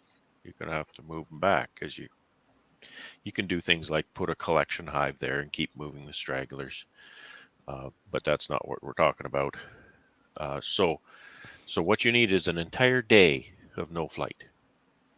And then you can move them anywhere in there. You have until the next time they're going to fly to move that hive. So if you got 2 days of no flight, you got cold weather, 2 days of no flight, move anywhere you want. It's just that they have at least one entire day of no flight. And in my experience, that's enough to make them forget where they live, and they'll be fine in their new home. Yeah. One of the things that I found interesting this morning, I went out before daylight and I was working in my shop, and they've got bright fluorescent lights in there, and the doors don't face the hives, but they're real close. That place was filling up with bees. I mean, they were just coming in there well before, like 30 or 40 minutes before the sun was coming up. So I'm like, okay, when the sun comes up, I'll turn the lights off in here and they'll just leave. Well, a lot of them did, but a lot of them just stayed on the ceiling of my shop. They just hung out there. I don't know how long they stayed there. I left the door open all day just so they could leave. But it's interesting to me how they'll fly out well before dawn to go to a light. Yeah. I answered the wrong question for Shane. He said, when do I shake them out and change? I never worry about what time of day for that, to be honest. If I need to shake out a hive, it doesn't matter to me when it is, because I'm shaking them out on the ground in front of a hive or near hives, and they're just going to march in the door. And the flyers always fly. I mean, I don't want to shake them out if there's a foot of snow or if it's cold weather and rain or something. I don't want to do that to the poor things, but I don't watch what time of day it is at all. Yeah, I wouldn't really I mean, shaking them out at night doesn't make any sense either. They'd really be lost then, wouldn't they? Well, they probably give you crap for doing that too. You probably wouldn't enjoy that experience. Well, guys, I'm cutting out. I got to be up early. All right, Yeah, Chris. have a Another- good one, Chris. Hey, Chris. I got Another thing, I'm in my shed. I was actually building something, and I started banging around and using my air compressor and all that. And a couple of those bees in there, they did not like that, and they started trying to sting me. It's like, Is that right? yeah, Knock it and off. they weren't protecting anything. I guess they were pissed off because they were tricked into going into this bright shed with nothing in it. But yeah, I had to leave a couple of times because they were on the back of my head, just and I had to walk out and turn the light out. Yeah, I had to do that like 3 times. That was crazy. Bees I never cannot had that fly happen. when it's dark. So what you could have done is turn off the light and use a red light and just either smash them or throw them out. I would have ended up injuring myself working with power tools. Yeah, it's quite the experience of working in a building with red lights. I've done that in my shed. It's really weird. It's really weird. I haven't done that yet. No, I was just like, what the hell? I ended up just, basically grab them and pinch them in my hand and stick them on the table and try to make an example out of them. That just makes the other Yeah, one mad. exactly. See what happens. Look Now I at got this. the See what happens. That's right. It's really You weird. all want to be like that? It's really weird. I saw a video like there's bees in like a really large jar. They turn off the light and they just drop like rocks. I've seen that one. Yeah. They can't fly when it's dark for some reason at all. I know the ones in my shed just like stick to the ceiling. I know they can crawl and still sting when it's dark. Oh yeah, I've had them right home. I've had them They want to crawl up your pants leg, up your sleeve. when you move them at night. You can just most of the time I think they sting you when they get pinched between your clothes and your skin. But when you move them at night, you're always going to have a few crawling around on you. Oh, look who's here! I made it. Charlie, Geez, 2 minutes before we shut the stream down. Good job. Better late than never. Thanks for the continued support, Charlie.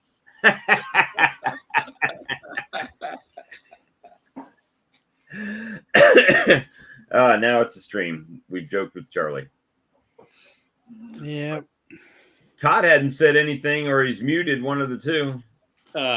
What I missed? Did I miss anything funny tonight? No, we never have humor on this stream. Well, I heard a couple of spots where I was laughing. Brad gets laughing at it. I start laughing at the fact that he's laughing at it. It's just like a chain reaction. He gets me laughing too. yeah, he turned bright red too. He almost went into Arnold mode. Almost.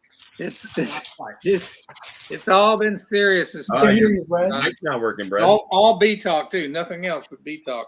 Yeah, I that's wondered it. why I was talking, and Bob was just talking over me. I thought, Bob, what the hell?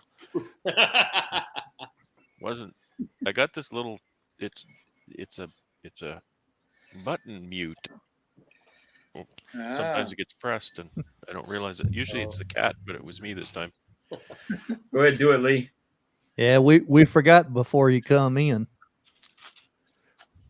Single brood chamber management. Hey, Shane. He's got a walkout. He's got a walkout song. Well, wait a hold on. Let's take a count. So there's Charlie. Alex, you do single brood, right? Yeah. I know Brad does. Well, I usually do, except for this year. I think single brood management's outnumbering everybody else in this. Yeah, But I got about 426 25%. people watching right now. All the cool kids are doing it.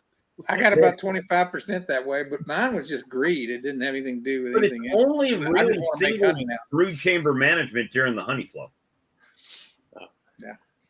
Well, I say I do the single brood chamber, but I don't put the queen excluder.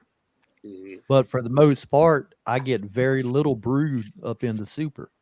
Not The mine. only thing I use queen excluders on is my comb honey, and I didn't even do that at all this year. I put back out my honey supers after I harvested just to clean up, and I just left them on. And then I finally went out and took the inner cover away, and I started counting. I got of 8 colonies, I've got 6 of them that are the queen excluders right on the bottom box. Kind of surprised me. I didn't think I had that many that way, but 6 of 8 here in Capel. I don't have that many in. But did you get more honey in your super? Did they start moving honey back up in there? I don't know that they move it. They just don't have any choice. I mean, they're going to put brood. They're going to put most of their brood in the bottom. They're not going to. If they've got the space up there, they're going to put the honey up there. That's the secret. Now, it does mean I'm going to have to feed like hell if I take the fall honey, which I plan to do. But yeah, you need to get on the feeding. So that's the thing about single brood chamber. Yeah, is you got to get on the feeding. No, I plan to do that, but you guys kept talking about feeding earlier, and I'm like, the hell with feeding. I want to make some honey because this Saturday I ran out of the last year's fall honey at the market, and I know I'm going to catch grief next week because about 20% of the people really like that fall honey. See, it's going to. So Philip that comment that Shane has there makes me wonder: do you have trouble getting that second box filled up when you put that back to a double for winter? So we'll give you a couple of minutes to type that reply in there. There's about 10-second delay. And I can't remember exactly. You're in Ontario, I think. Where in Ontario are you? He's in Ontario. Oh, he's in Ontario? I was about to do an eye check on Ottawa, you. if I remember right. Ottawa? I think so. Oh yeah, you said near Ottawa. Where's the issue of the assassination of the Seek. Yeah, where is that? I thought that was around where Alex was, but I don't know. I don't know anything about that. I saw a headline today. I didn't read it.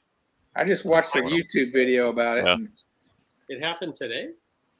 it happened three or 4 days ago, I think. It can't happen in Canada. They can't have guns and ammo in the same location. No. There can't be any assassinations up in Canada. Only honest people can't have guns. That's my point. The way is it the prime minister? I can't remember. President, prime minister, whatever. Prime minister. He was getting after India because they were saying it was the Indian government sponsored the killing of this guy. But the report I saw, what they didn't say was that this guy was a wanted terrorist out of India. Well, and he was proposing to kill 50,000 Hindus, and so they sent people in there to take him out. And apparently, you're supposed to be able to run to Canada when you don't want to fight in your own country. That's the reputation you have anyway. But anyway, summer, leave it on.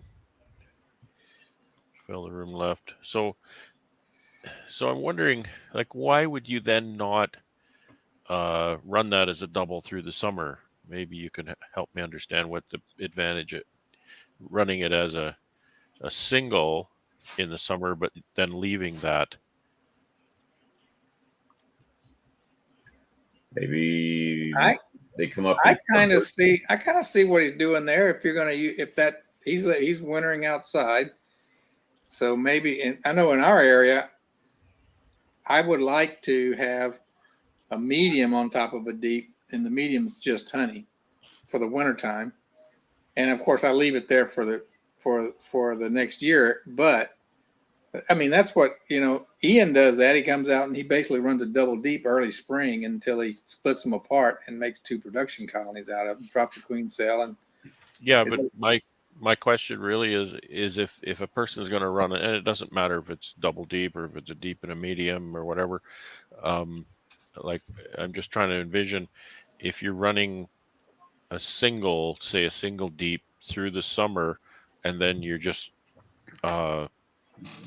leaving the first box above the queen excluder for them for winter.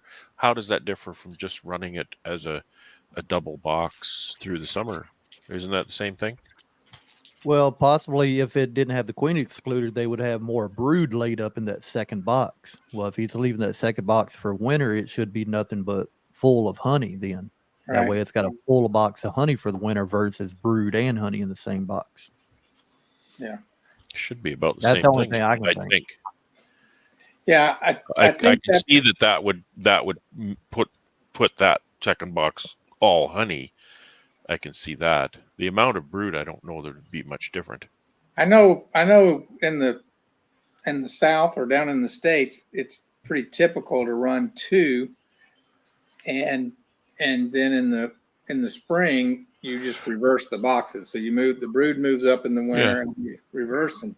Yeah. But here lately, some people have been talking, and I'm even thought about this, is adding a deep above the bottom deep in the early spring, just so you can make a good strong split out of the two and go back to single brood chamber management and double your number of colonies. Kind of what we do. Yeah. So I could kind of see that as a technique. The thing is, people like Gus Mitchell, he pushes everything back down into a single deep before winter, and I mean it's unbelievable how many bees he stuffs down in that box. Yeah. They don't fit at all. Ours too. He somehow pushes them all down and gets feed into them. To me, you wouldn't think they could have any room for feed with the number of bees that are in there, but it works for him. You say, Phil, you got a deep and a medium. Then do you cycle that medium out? It comes springtime, so you go single brood. No, the ones that I have a deep and a medium on in winter, I leave them that way. But some of my splits, just because I got tired of not getting honey, I just go ahead and put the medium on, let them build that out, and then I shake them down and put the queen excluder and go up from there for the rest of the summer. The ones that I run a deep and the ones I run a medium on through the winter, I typically leave that way and just add mediums to over a queen excluder. If I have the drawn comb, of course. I don't add drawn comb until I don't add a queen excluder until they start to draw the comb, because they typically don't draw it very well above a queen excluder. Yeah, a lot of times they won't go through that queen excluder because there's nothing up there. Mark pointed that out in his comment. Yeah, it works if you have pulled comb. Yeah, if you have pulled comb. But all right, guys. Well, hey, it is 2 hours and 2 minutes running, and I know Lee's got to go to his new job tomorrow, and I got an early appointment tomorrow, so we're gonna cut the live stream. We appreciate all you guys. Remember, Thursday night on Brad's channel, live stream from the frozen tundra of Canada. Only 6 months of the year. We all have to be drinking Moosehead beer by that time, or Moosehead beer, chocolate mousse. Fresca, eh? Fresca. I haven't been able to find Fresca. I've actually been looking for Fresca and can't find it anywhere down here now. Well, it's going north. It's all being shot up north. Not much better here. Yeah. I actually looked for SodaStream Fresca pots. I was like, well, maybe I could just buy a SodaStream with Fresca flavoring and see if that worked, but couldn't find it. Molson's, there you go. Molson, yeah. But all right, guys. Well, we appreciate all you guys, and we'll see you on the next stream, and see you on Thursday night. Have a good night, everybody. Good night. Lee clicking the button.